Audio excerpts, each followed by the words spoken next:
Assalamu alaikum everyone. This is the first part of lecture number 2. In this part, we're going to discuss the breach security levels of impact, threats, and attacks. Right. Let's directly start with these levels. देखिए security breach में हमारे पास 3 levels होते हैं और उनका impact कैसा होता है वो हम यहाँ देखने जा रहे हैं. The first one is low level, then moderate, then the highest level, high level. अब देखिए जब लो लेवल पे आप हैं तो यहाँ पर जो लो होता है वो दैट लॉस होता है that would be expected to have a limited adverse effect on organizational operations, organizational assets और इंडिविजुअल्स. अब यहाँ क्या मुराद है इससे, इसका ये मतलब है कि देखिए लॉस तो है बट वो लॉस इस तरह का है कि उसका जो इफेक्ट है वो लिमिटेड होगा. मींस फॉर एग्जांपल जैसे सर्वर बंद हो गया, अब 2 आवर्स के लिए बंद हो गया, लेकिन उन 2 आवर्स के बाद वो फिर से अप एंड रनिंग कंडीशन में आ गया. कोई फाइल ब्लॉक हो गई कुछ टाइम के लिए, लेकिन कुछ टाइम के बाद वो फिर से अवेलेबल हो गई. डिनायल ऑफ सर्विस अटैक हो गया. मगर इस तरह का डिनायल ऑफ सर्विस अटैक हुआ जो कुछ टाइम बाद वो सर्वर फिर से अप एंड रनिंग कंडीशन में आ गया, या ऐसा डिनायल ऑफ सर्विस अटैक हुआ कि कोई बैकअप पे कोई सर्वर था जो ऑपरेशन परफॉर्म करने लगा, कुछ सेकंड्स के लिए या कुछ आवर्स के लिए सर्विस ना मिली. ठीक है ना. मतलब आपके पास डेटाबेस में कोई बड़ा लॉस नहीं आया, फाइल में कोई बड़ा लॉस नहीं आया, ना सर्वर ज्यादा देर के लिए बंद हुआ. ठीक है. कोई बहुत बड़ा डेटाबेस था, उसमें कोई एक फाइल होगी जो करप्ट हो गई, जो कि बाद में आप रिकवर भी कर सकते हैं. ठीक. तो मीन्स कोई बड़ा इफेक्ट नहीं आया, द इफेक्ट इज लिमिटेड. ठीक है. अनलिमिटेड टाइम के लिए कोई ऐसी सर्विस नहीं थी या कोई ऐसा डेटा नहीं था जो अनलिमिटेड टाइम के लिए अनअवेलेबल हो जाए. ठीक है. Then comes to moderate. जो मॉडरेट लेवल होता है वहां पे जो लॉस होता है वो सीरियस एडवर्स इफेक्ट होता है ऑन ऑर्गेनाइजेशनल ऑपरेशंस या एसेट्स पे या इंडिविजुअल्स पे. तो यहाँ ये सीरियस का मतलब ये है कि बहुत सारा डेटा डैमेज हो जाए. ठीक है. या बहुत बड़े टाइम के लिए, बहुत लंबे टाइम ड्यूरेशन के लिए आपका सर्वर डाउन हो जाए. ऐसा डिनायल ऑफ सर्विस अटैक आए मॉडरेट तब कहेंगे जब काफी टाइम के लिए आपके पास सर्विस अवेलेबल ना हो. ठीक है. तो ये इफेक्ट क्या है? ये इफेक्ट है moderate. What is high? High में लॉस ऐसा होता है जो अनएक्सपेक्टेड होता है टू हैव अ सीवियर और catastrophic adverse effect on organisational operations, organisational assets और इंडिविजुअल्स. अब यहाँ बात आ गई कैटास्ट्रोफिक की. कैटास्ट्रोफिक को अगर मैं बिल्कुल सिंपल वर्ड्स में कहूँ तो उर्दू में कैटास्ट्रोफिक को कहते हैं नाकाबिले तलाफी. मीन्स ऐसा नुकसान हो जाए तब वो हाई लेवल पे आप कंसीडर करेंगे. ऐसा नुकसान जिसकी कोई भरपाई ना हो. ठीक है ना. Catastrophic means no compensation possible. ठीक है ना. लो में क्या हो रहा था, कुछ टाइम के लिए बंद हुआ फिर अप हो गया. मॉडरेट में क्या हुआ, ज्यादा लॉस तो हुआ मगर उसकी कंपनसेशन पॉसिबल है. हाई में क्या हुआ, इतना बड़ा लॉस हो रहा है कि उसकी कंपनसेशन पॉसिबल ही नहीं है. अब इस सीवियर और सीरियस के डिफरेंस को कैसे समझें, कैसे कैटास्ट्रोफिक को सीरियस एडवर्स इफेक्ट से डिफरेंशिएट करें? वो ऐसे करेंगे जैसे आपके पास कोई कंप्यूटर है. ठीक है. आपने वो बाय करा. अब मॉनिटर टूट गया आपका. ठीक है. अच्छा है, बड़ा लॉस है. अच्छा खासा नुकसान हो गया आपका, लेकिन क्या है, आप उसको रीबाय कर सकते हैं. ठीक है ना. आप उसको फिर से खरीद सकते हैं, कोई मसला नहीं है. तो ये कैटास्ट्रॉफिक नहीं है. आपकी कोई कार है, आपने अच्छी खासी एक्सपेंसिव ली, फिर वो आपकी कार डैमेज हो गई. फॉर इंस्टेंस उसमें आग लग गई. एक अच्छा खासा बड़ा लॉस है ये. लेकिन आप फिर भी 40 लाख, 50 लाख, 60 लाख इतने रुपए खर्च करके आप फिर से एक बहुत अच्छी ब्रांड न्यू कार ले सकते हैं. क्यों नहीं ले सकते? बिल्कुल ले सकते हैं. पैसा है, ले सकते हैं. ठीक है. एक और एग्जांपल देखते हैं. अब आपका एक घर है. आपकी करोड़ों की प्रॉपर्टी है, ऑब्वियसली घर है तो वो डैमेज हो जाता है, उसमें आग लग जाती है, वो तबाह बर्बाद हो जाता है. तो क्या ये लॉस कैटास्ट्रॉफिक है? नहीं, ये लॉस भी कैटास्ट्रॉफिक नहीं है, क्योंकि भले वो करोड़ों की हो, एक लिमिट में है उसका अमाउंट, और वो अमाउंट आप लगा के फिर से वो घर खड़ा कर सकते हैं. वो वापस अपनी जगह पे आ सकता है. ठीक है. वैसे ही घर आप फिर से बना सकते हैं. बट अगर आपका कोई कंप्यूटर है जिसमें आपका 40 GB का, 50 GB का, 60 GB का कोई डेटा प्रेजेंट है, आपके डॉक्यूमेंट्स हैं, आपकी इमेजेस हैं, पिक्चर्स हैं, रिपोर्ट्स हैं, आपका कोई डेडिकेटेड रिसर्च वर्क है, आप तो वो सब है, और आपकी हार्ड ड्राइव क्रैश हो जाए, तो क्या वो 40-50 लाख रुपए जिससे आपकी गाड़ी आ गई, या करोड़ रुपया जिससे आपका घर आ गया, क्या वो सारे पैसे भी आप अगर मिला के भी खर्च कर दो तो क्या आपका वो डेटा रिकवर हो सकता है? आपका वो डेटा रिकवर नहीं हो सकता. तो ऐसा लॉस जिसकी कोई भरपाई पॉसिबल ना हो, ऐसे लॉस को कैटास्ट्रॉफिक लॉस कहते हैं, जो कि हाई लेवल पे कैटेगराइज होता है. राइट. सो जब डेटा वापस नहीं आ सकता, ऐसा डाटा लॉस जिसकी कोई भरपाई ना हो, जो आप फिर से कंपोज ना कर सकें, वो हाई लेवल पे आता है और उसको उसका इफेक्ट आप कहते हैं catastrophic adverse effect, right. I hope आपको क्लियर होगा। Then we are going to see some challenges of computer security, in which number one is security is first challenge of security is not simple. क्यों? Why security is not simple? Because हमें बज़ाहिर तो जो requirements नज़र आ रही होती हैं वो हम कहते हैं बस इन्हीं को हम जैसे स्ट्रेट अवे अप्लाई कर देते हैं, लेकिन जब बात आती है मेजर रिक्वायरमेंट्स से रिलेटेड जो कि सिक्योरिटी सर्विसेज के लिए होती हैं और जो आपको बड़ी सेल्फ एक्सप्लेनेटरी रख रही होती हैं और उनको आप वन वर्ड लेबल्स जैसे अगर मैं दे दूँ कॉन्फिडेंशियलिटी का, ऑथेंटिसिटी का, इंटीग्रिटी का, ये CIA ट्राइड में हमने पढ़ा, तो ऐसा लगता है कि रिक्वायरमेंट्स वन वर्ड एक्सप्लेनेटरी हैं, बट इनको मीट करने के जो मैकेनिज्म्स हैं वो इतने आसान नहीं हैं, दे आर क्वाइट कॉम्प्लेक्स, और उनको समझना और अप्लाई करना is not obviously simple, right. The next one is potential attacks on the security features need to be considered. अब यहाँ पर भी ये भी इसका भी इसी तरह से लिंक है कि हमें ऐसा लग रहा होता है कि ये पर्टिकुलर हमारे पास सिस्टम है या ये पर्टिकुलर सर्वर है या ये पर्टिकुलर नेटवर्क है, अब इसमें जो हमारे पास सिक्योरिटी है वो हमें इन पोटेंशियल अटैक्स को देखते हुए सिक्योरिटी कंपोज करनी है। लेकिन बज़ाहिर हमें लग रहा होता है कि फॉर इंस्टेंस हमें लग रहा है कोई 2 सिक्योरिटी अटैक्स हैं जो इसमें इनका पोटेंशियल है, लेकिन एक्चुअली जब हम रिक्वायरमेंट्स को और डिग आउट करते हैं, जब हम और चीज़ों को कंसीडर करते हैं, तो हम वो बहुत सारी चीज़ें ओवरलुक कर जाते हैं जो पॉसिबल होती हैं और जहाँ लूप होल्स होते हैं और जहाँ अटैक हो सकता है, राइट। क्योंकि security is obviously a complex thing, as I said it is not simple. तो हम एक्सपेक्ट करते हैं कि कुछ एरर्स ऐसे हैं जो यहाँ नहीं आएंगे या कुछ अटैक्स ऐसे हैं जो सिस्टम में पॉसिबल नहीं है, बट कहीं ना कहीं किसी जगह पे उसकी पॉसिबिलिटी होती है, कहीं ना कहीं सिक्योरिटी कॉम्प्रोमाइज होने का हमेशा खतरा होता है। इट्स नॉट ईजी कि आप सारे पोटेंशियल अटैक्स को हर जाविये से देख के एनालाइज कर लें कि ये सारे पोटेंशियल अटैक्स हैं। टाइम के साथ आपको पता चलता है जब आप सिस्टम को इम्प्लांट कर देते हो कि नहीं, जो हमें लग रहा था वैसा नहीं है, और तरह के भी अटैक्स इस पे हो सकते हैं। The third one is procedures used to provide particular services are often counterintuitive. देखिए, एक तो चीज हम इंट्यूशन से कह देते हैं कि भाई ये होगा इसमें, ठीक है ना, हम बाय डिफॉल्ट कह देते हैं कि भाई ये पर्टिकुलर सर्विसेज इंट्यूटिव है, लेकिन होता ये है, एक्चुअली ये होता है typically a security mechanism is complex and it is not obvious from the statement of a particular threat or a particular requirement that such elaborate measures are needed. ज़रूरी नहीं है कि जो कहा जाए, जो मेजर्स आपको बताए जाएँ, सिर्फ़ वही मेजर्स आपको लेने हों। You need to dig out the requirements, मतलब आपको बहुत ज़रूरत होती है कि आपको अगर यूज़र ने एक रिक्वायरमेंट दी है, तो उस रिक्वायरमेंट की भी सब रिक्वायरमेंट्स आप निकालें। फॉर इंस्टेंस अगर इसको मैं एग्ज़ाम्पल से समझाऊँ, तो अगर यूज़र कहता है कि मेरे पास रिक्वायरमेंट्स में मेरे पास एक मेरा क्लाइंट है और दूसरा मेरा है एडमिन। मैं चाहता हूँ ये अपनी अपनी विंडोज पे राउट करें। तो इस रिक्वायरमेंट से आपको बेतहाशा रिक्वायरमेंट्स डिग आउट कर सकते हैं। वो क्या होगी कि एडमिन को अपने आईडी पासवर्ड्स मिले, क्लाइंट्स के अपने आईडी पासवर्ड्स हों, जो एडमिन के आईडी पासवर्ड्स हैं उसके बाद वो सारा डेटा देख सकते हैं, और क्लाइंट के जो आईडी पासवर्ड्स हैं उनसे क्लाइंट्स बस अपना डेटा व्यू कर सकते हैं। ऐसा ही है। और क्लाइंट जो डेटा व्यू कर सकते हैं वो एडमिन भी कर सकता है।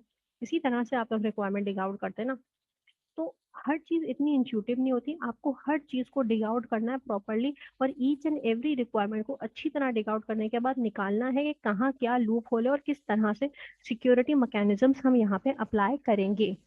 Then it is necessary to decide where to use the various security mechanisms. अच्छा, ये एक चैलेंज है कि आप कहाँ सिक्योरिटी लगाएं। जब आप पूरा सिस्टम ओवरऑल देखते हैं, जिसमें आपके पास पीसीज भी होते हैं, जिसमें आपके पास आपका क्लाउड भी आ जाता है, जिसमें आपके पास आपका नेटवर्क भी आ जाता है, पूरा सिस्टम आ जाता है जिसमें आपके पास, उसके बाद आप डिसीजन लेना एक बहुत बड़ा चैलेंज होता है कि आपको सिक्योरिटी लगानी कहाँ है, पीसी पे, नेटवर्क के किस पॉइंट पे आपको सिक्योरिटी मैकेनिज्म प्रोवाइड करना है।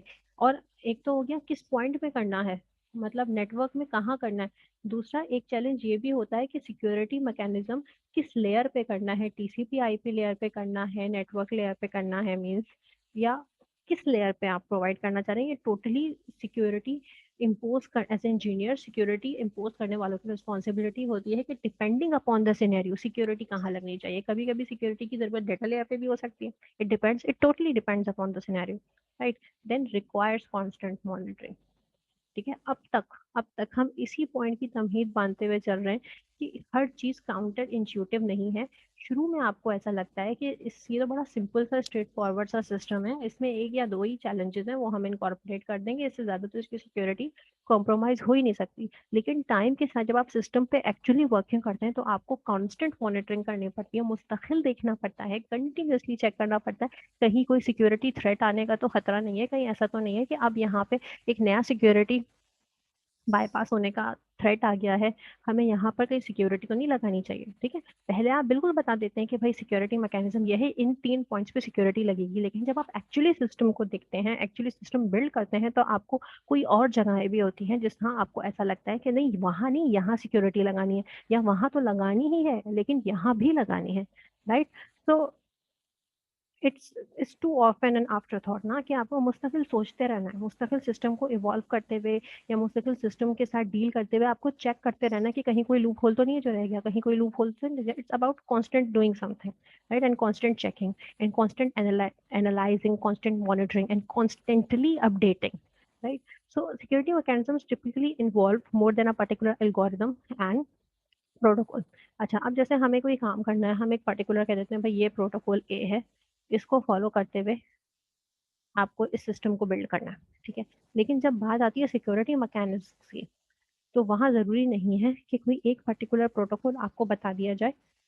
ठीक है, कि इंक्रिप्शन की लगा दें या प्राइवेट की एल्गोरिथम लगा दें और ये पूरा सिस्टम इस पे चल जाएगा. नहीं, आपको सिस्टम को देखते हुए एक ही पर्टिकुलर सिचुएशन में डिफरेंट एल्गोरिदम्स की जरूरत पड़ती है, right? They also require that participants be in possession of some secret information, which raises questions about the creation, distribution, and protection. That secret information of that particular secret information.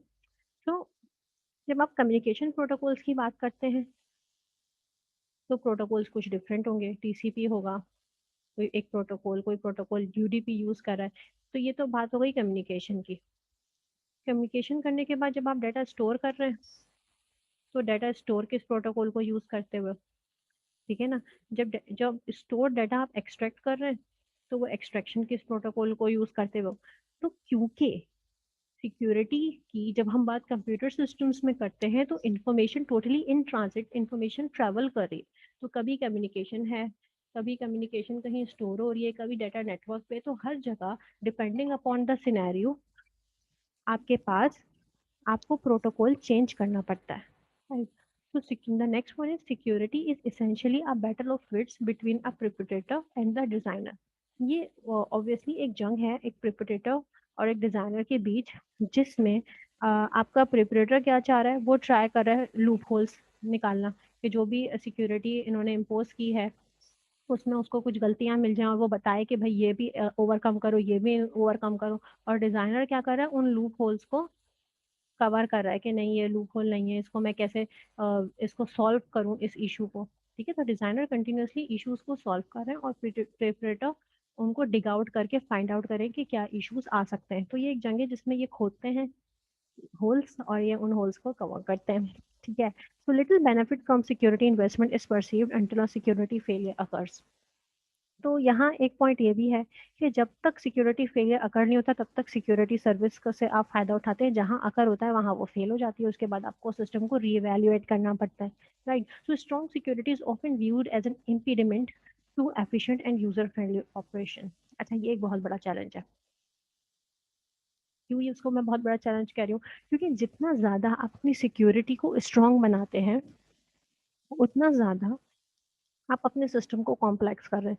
इसकी example ऐसे दूं जैसे मैंने आपको confidentiality में समझाया था कि कॉन्फिडेंशियलिटी क्या है, कि आपने आईडी पासवर्ड दे दिया, लेकिन अगर वो आईडी पासवर्ड किसी ने लॉगिन कर मतलब चोरी कर लिया तो वो सिस्टम में चला जाएगा.